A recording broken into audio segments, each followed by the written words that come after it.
ল'ৰাৰ জীৱনটো বহুত সহজ। ভাবিছে নেকি ল'ৰাৰ জীৱনটো বহুত সহজ বুলি? শুনক, আজি সেইসকলক কৈছোঁ যিয়ে ল'ৰাৰ জীৱনটো সহজ বুলি ভাবে। জানানে, ল'ৰাবোৰৰো বহুত সপোন থাকে, আশা থাকে, হেঁপাহ থাকে।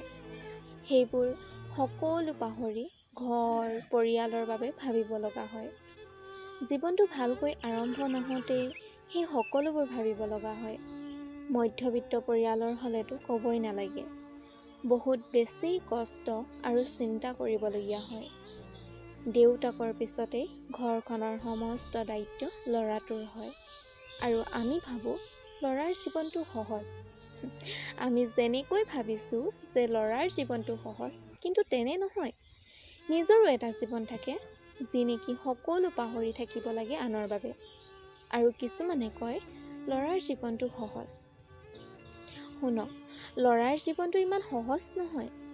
সেয়া হয়তো ল'ৰাবোৰেহে ভালদৰে বুজিব।